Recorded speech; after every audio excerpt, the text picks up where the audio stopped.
Hello दोस्तों, तो आप लोगों का स्वागत है मेरे इस यूट्यूब चैनल विद्यालय बिहार पर। तो आज से मैं जो है आप लोगों को इस चैनल पर फ्री में क्लास 10th 11th 12th के सारे विषयों की तैयारी कराने वाला हूं। आप लोगों को कहीं भी भटकना नहीं पड़ेगा, इसीलिए जो है आप मेरे इस चैनल को पहले सब्सक्राइब करें, फिर लाइक करें और शेयर भी कर दें ताकि आपके दोस्तों तक ये पहुँच जाए। आज हम हिंदी व्याकरण का जो सबसे ज़्यादा पूछे जाने वाला चैप्टर है उसमें से हम पढ़ाने वाले हैं वर्ण विचार। तो वर्ण विचार में कौन कौन से मुख्य सवाल हो सकते हैं जो एग्जाम में आते हैं डायरेक्ट। मुझे जो है ज़्यादा ये नहीं जाना है, अंदर नहीं जाना है, जो एग्जाम में पूछे जाते हैं केवल वही पढ़ना है। इसमें ज़्यादातर सवाल आता है, पहले 2 नंबर में ये सवाल आता है, 2 नंबर में कभी कभी जो है आ जाता है। तो सवाल ये आता है कि वर्ण क्या है, वर्ण किसे कहते हैं या वर्ण क्या है। तो वर्ण उस मूल ध्वनि को कहते हैं या वर्ण उस मूल ध्वनि को कहा जाता है जिसका खंड या टुकड़ा नहीं किया जा सकता है। मतलब वर्ण उस मूल ध्वनि को कहते हैं जिसको हम जो है तोड़ नहीं सकते हैं, ये खंड या टुकड़ा नहीं कर सकते, उसे हम क्या कहते हैं, वर्ण कहते हैं। जैसे में देखो, जैसे में आता है क हलंत, ख हलंत, ग हलंत, घ हलंत इत्यादि जो वर्ण होते हैं सारे में जो है आधा आधा जो होता है, हलंत का मतलब ही होता है आधा, मतलब कोई भी वर्ण वो आधा हो जाएगा सीधे। तो जिसमें भी हलंत रहेगा वो समझ जाना कि वो जो है वर्ण है और उसका जो है हम खंड या टुकड़ा नहीं कर सकते हैं। अब क्वेश्चन ये आता है हिंदी में कुल वर्णों की संख्या कितनी है। क्वेश्चन ये सबसे ज़्यादा बार पूछा गया है कि हिंदी में कुल वर्णों की संख्या कितनी है। तो हिंदी में कुल वर्णों की संख्या 52 है। कितनी है? हिंदी में कुल वर्णों की संख्या 52 है। आप लोगों से ये अगर पूछा जाए तो आप दे सकते हैं आसानी से जवाब। एक क्वेश्चन ये आता है वर्णमाला किसे कहते हैं। सब्जेक्टिव में ये सब पूछा जाता है, सब्जेक्टिव में 2 नंबर में पूछा जाता है, क्योंकि हम जानते हैं हमारे एग्जाम में 60 नंबर का व्याकरण ही आता है। तो क्वेश्चन आएगा वर्णमाला किसे कहते हैं। तो वर्णों के क्रमबद्ध समूह को, किसको? वर्णों के क्रमबद्ध समूह को वर्णमाला कहते हैं। वर्णमाला किसे कहते हैं? तो वर्णों के क्रमबद्ध समूह को हम क्या कहते हैं? वर्णमाला कहते हैं। जैसे में हो गया क वर्ग, च वर्ग, ट वर्ग, त वर्ग, प वर्ग इत्यादि, जो वो लाइन से लिखा रहता है क ख ग घ अंग, ये सब जो होता है वो हम लाइन से लिखते हैं तो वर्णमाला हो गया, उसे क्या कहते हैं? वर्णमाला कहते हैं। एक वर्ण हुआ और उसको जो साथ में मिला करके लिख दिए तो क्या हो गया? वर्णमाला। जैसे माला पहनते हैं हम लोग तो क्या होता है, उसमें मोती जो होता है गुथा रहता है, लाइन से गुथा रहता है। तो वैसे ही वर्ण को जो हम लाइन से लिख देंगे तो उसको हम क्या कहेंगे? वर्णमाला कहेंगे। क्या कहेंगे? वर्णमाला कहेंगे। तो ये हो गया। अब देखना है लास्ट में वर्ण कितने भागों में बटे होते हैं। क्वेश्चन एक ये भी आता है। तो वर्ण मुख्यतः 2 भागों में, मुख्यतः 2 भागों में, और भी भाग है लेकिन मुख्यतः 2 भागों में बटे होते हैं। पहला है स्वर वर्ण। क्या है? पहला है स्वर वर्ण, दूसरा है व्यंजन वर्ण। पहला क्या है? स्वर वर्ण है, दूसरा है व्यंजन वर्ण। क्या है? स्वर वर्ण, व्यंजन वर्ण। एक बार फिर से रिवाइज कर लेते हैं। वर्ण उस मूल ध्वनि को कहते हैं जिसका खंड या टुकड़ा नहीं किया जा सकता है, उसे हम क्या कहते हैं? वर्ण कहते हैं। वर्णों की संख्या हिंदी में कुल कितनी होती है? तो हिंदी में कुल वर्णों की संख्या 52 होती है। वर्णमाला किसे कहते हैं? तो वर्णों के क्रमबद्ध समूह को वर्णमाला कहते हैं। अब है वर्ण मुख्यतः कितने भागों में बटे होते हैं। तो वर्ण मुख्यतः 2 भागों में बटे, ऐसा देख लिया वर्ण कितने भागों में बटे होते हैं वो देख लिया। अब हम जो है वो भागों में जो बटे होते हैं उसकी परिभाषा देखते हैं। तो पहला है स्वर वर्ण। स्वर वर्ण किसे कहते हैं?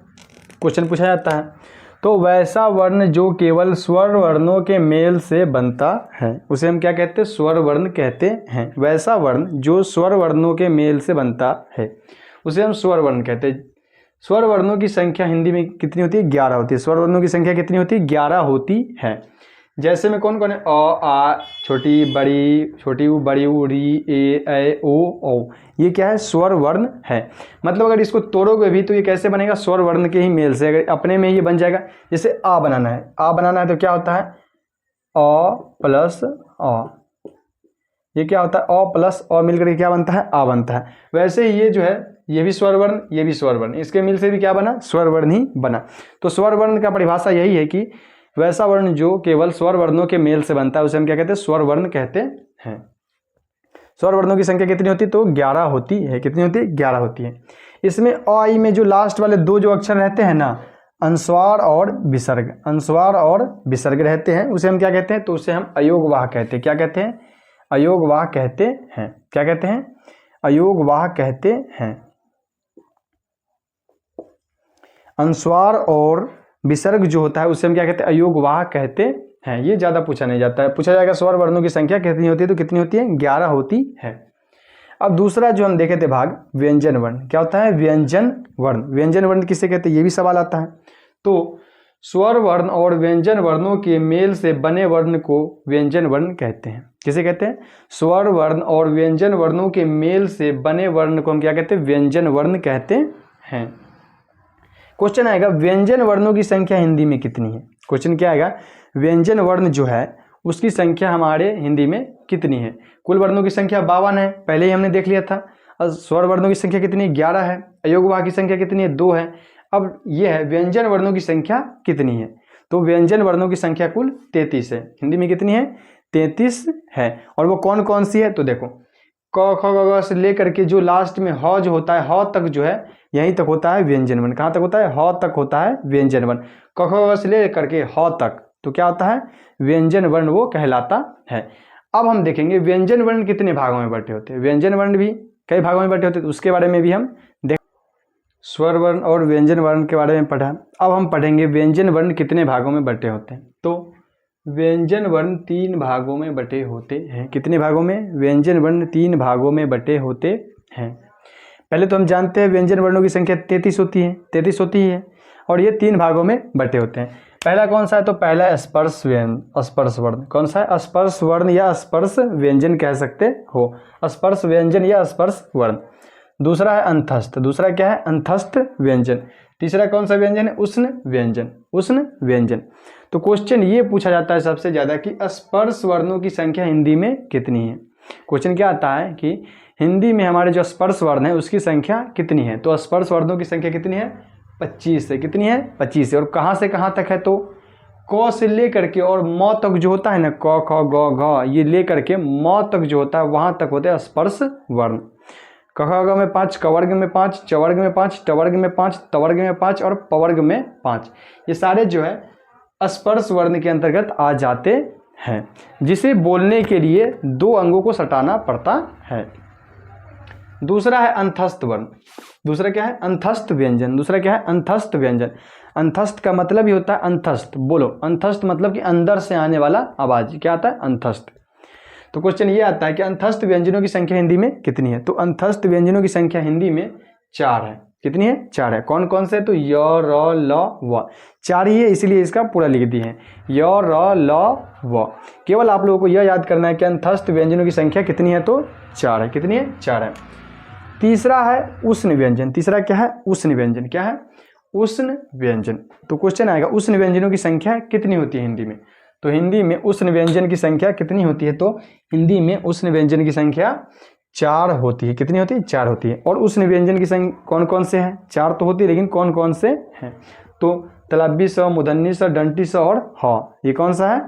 तो ये जो है उष्ण व्यंजन। उष्ण, उष्ण का मतलब गर्म, जिससे ज्यादा गर्म हवा निकलता है। बोल करके देखो, स, गर्म हवा ज्यादा आ रहा है, बोल करके देख लो पहले। ये 4, जितना भी 4 लिखा हुआ है इसमें, 4 जो है, इसको बोलने से जो है ज्यादा गर्म हवा आता है, तो उसे हम क्या कहते हैं? उष्ण व्यंजन कहते हैं। उष्ण मतलब गर्म होता ही है। तो ये हो गया व्यंजन वर्णों के भाग, और वो कौन कितने संख्या होते हैं, नहीं होते हैं। तो एक बार देख लेना फिर। और आगे है अन्य वर्ण। क्या है? अन्य वर्ण भी देख लेते हैं कि अन्य वर्ण कौन से होते हैं। तो अन्य वर्ण में पहला होता है संयुक्त वर्ण। अन्य वर्ण में पहला होता है संयुक्त वर्ण। संयुक्त वर्ण का परिभाषा होता है कि वैसा वर्ण जो 2 या 2 से अधिक वर्णों के मेल से बना होता है। वैसा वर्ण जो 2 या 2 से अधिक वर्णों के मेल से बना होता है, उसे हम क्या कहते हैं? संयुक्त वर्ण। क्या कहते हैं? कौन सा वर्ण कहते हैं? संयुक्त वर्ण कहते हैं। इसकी भी संख्या कितनी होती है? 4 होती है। इसकी भी संख्या कितनी होती है हिंदी में? इसकी भी संख्या 4 ही होती है। कौन कौन से होते हैं? तो कक्ष, त्र, ज्ञ और स्र। कक्ष, त्र, ज्ञ और स्र, ये कौन से वर्ण है? तो संयुक्त वर्ण है। इसको तोड़ने से जो है 2-2, 3-3 वर्ण निकलेंगे। 2-2, 3-3 वर्ण निकलेंगे, लेकिन उतना हमको पढ़ना नहीं है। जो एग्जाम में आता है केवल वही पढ़ना है। तो क्वेश्चन आएगा संयुक्त वर्णों की संख्या कितनी है? 4 है। कौन कौन से? कभी कभी ये भी पूछ लेता है। तो कक्ष, त्र, ज्ञ, स्र। कक्ष, त्र, ज्ञ, स्र। और इसका परिभाषा पूछेगा तो बता देना, वैसा वर्ण जो 2 या 2 से अधिक वर्णों के मेल से बनता है उसे हम क्या कहते हैं? संयुक्त वर्ण कहते हैं। अब एक लास्ट है उत्क्षिप्त वर्ण। उत्क्षिप्त वर्ण लास्ट क्या है? उत्क्षिप्त वर्ण। उत्क्षिप्त वर्ण, इसकी संख्या कितनी है? तो इसकी संख्या 2 है हिंदी में। इसकी संख्या कितनी है? 2 ही है हिंदी में। कौन कौन से? तो ये र जो होता है, ये र, और ये ढ जो लिखते हैं ड में लिखते हैं, वो ढ, ध और र, उसे हम क्या कहते हैं? उत्क्षिप्त वर्ण। तो ये हो गया वर्ण विचार। एक बार फिर से हम रिवीजन कर लेते बोल बोल करके। पहला पूछेगा वर्ण किसे कहते हैं, तो वर्ण उस मूल ध्वनि को कहते हैं जिसका हम खंड या टुकड़ा नहीं कर सकते हैं। पूछेगा दूसरा वर्णों की संख्या हिंदी में कितनी होती है, तो वर्णों की संख्या कुल हिंदी में 52 होती है। अब आएगा वर्णमाला किसे कहते हैं, तो वर्णों के क्रमबद्ध समूह को वर्णमाला कहते हैं। अब आएगा कि वर्ण मुख्यतः कितने भागों में बटे होते हैं, तो वर्ण जो है मुख्यतः 2 भागों में बटे होते हैं। कितने भागों में बटे होते हैं, 2 भागों में। कौन कौन से, स्वर वर्ण और व्यंजन वर्ण। स्वर वर्ण और व्यंजन वर्ण। क्वेश्चन आएगा स्वर वर्ण किसे कहते हैं, तो वैसा वर्ण जो केवल स्वर वर्णों के मेल से बनता है उसे हम क्या कहते हैं, स्वर वर्ण कहते हैं। इसकी संख्या कितनी है, तो इसकी संख्या कुल 11 है। स्वर वर्णों की संख्या कुल कितनी है, 11 है, हिंदी में 11 है। दूसरा आएगा अयोगवाह। अयोगवाह जो हम बताए थे उस वक्त, अयोगवाह वर्णों की संख्या कितनी है, तो अयोगवाह वर्णों की संख्या हिंदी में 2 है। कितनी है, 2 है। कौन कौन से है, तो अनुस्वार और विसर्ग। अनुस्वार मतलब ऊपर बिंदु वाले, और विसर्ग मतलब साइड में जो 2 बिंदु रहता है उसे हम क्या कहते हैं, विसर्ग कहते हैं। वो हो गया। अब हम पढ़े थे व्यंजन वर्ण किसे कहते हैं। व्यंजन वर्ण किसे कहते हैं, तो वैसा वर्ण जो स्वर और व्यंजन दोनों के मेल से बनता है उसे हम क्या कहते हैं, व्यंजन वर्ण कहते हैं। वैसा वर्ण जो स्वर वर्ण और व्यंजन वर्ण के मेल से बनता है उसे हम क्या कहते हैं, व्यंजन वर्ण कहते हैं। इसकी संख्या कुल कितनी होती है, तो हिंदी में इसकी संख्या कुल 33 होती है। कितनी होती है, 33 होती है। क से लेकर के ह तक, कहाँ से लेकर के, क से लेकर के ह तक, ये सारे जो है व्यंजन वर्ण की श्रेणी में आते हैं। कहाँ तक आते हैं, क से ह तक, 33 इनकी संख्या होती है। अब क्वेश्चन आएगा कि व्यंजन वर्ण भी कितने भागों में बटे होते हैं, तो व्यंजन वर्ण भी 3 भागों में बटे होते हैं। कौन कौन से, स्पर्श व्यंजन, अंतस्थ व्यंजन और उष्ण व्यंजन। स्पर्श व्यंजन, अंतस्थ व्यंजन और उष्ण व्यंजन। पहला आएगा क्वेश्चन, स्पर्श व्यंजनों की संख्या कितनी है। स्पर्श व्यंजनों की संख्या कितनी है, तो स्पर्श व्यंजनों की संख्या हिंदी में 25 है। कितनी है, 25 है। क से लेकर के म तक, क से म तक, क से म तक 25 है। दूसरा है अंतस्थ व्यंजन। अंतस्थ व्यंजनों की संख्या हिंदी में कितनी है, तो 4 है। कितनी है, 4 है। कौन कौन सा, य र ल व, कितनी है, 4 है। कौन कौन से, य र ल व, ये 4 है। तीसरा आएगा उष्ण व्यंजन। उष्ण व्यंजन की संख्या कितनी है हिंदी में, तो उष्ण व्यंजन की भी संख्या 4 है। कौन कौन से, तो स ह, मतलब 3 स है और एक लास्ट में ह है, तो वो कौन सा है, उष्ण व्यंजन है। अब अन्य वर्ण, दो क्या थे, अन्य वर्ण थे। कौन कौन से थे, तो संयुक्त वर्ण या संयुक्त व्यंजन, और दूसरा है उत्क्षिप्त वर्ण। संयुक्त वर्ण किसे कहते हैं, तो वैसा वर्ण जो 2 या 2 से अधिक वर्णों के मेल से बना होता है उसे हम क्या कहते हैं, संयुक्त वर्ण कहते हैं। दूसरा ये संयुक्त वर्ण में कौन कौन से आते हैं, तो कक्ष, त्र, ज्ञ और स्र। कक्ष, त्र, ज्ञ और स्र। परिभाषा पूछेगा तो वैसा वर्ण जो 2 या 2 से अधिक वर्णों के मेल से बनता है उसे हम क्या कहते हैं, संयुक्त वर्ण कहते हैं। लास्ट दूसरा है उत्क्षिप्त वर्ण। उत्क्षिप्त वर्णों की संख्या बस याद कर लेना, कौन संख्या कितनी होती है, तो उत्क्षिप्त वर्णों की संख्या 2 होती है। अगर कौन कौन सी पूछेगा तो बता देना, र और ढ। र और ढ। कौन सा र, तो नीचे बिंदु वाला जो र होता है, ये र और ये ढ। तो यही है वर्ण विचार। तो आप लोगों को ये वीडियो कैसा लगा, अगर अच्छा लगा होगा तो लाइक कीजिएगा, शेयर कीजिएगा और सब्सक्राइब भी करके जाइएगा। और ये भी बता देते हैं कि इस पर जो है 10th के आपको जितने भी चैप्टर्स आपको जो दिक्कत लगते हैं वो बोल दीजिएगा, वो उसका जो है मैं एक वीडियो बना दूंगा ताकि आप लोगों को उसमें दिक्कत ना हो और एग्जाम में अच्छे नंबर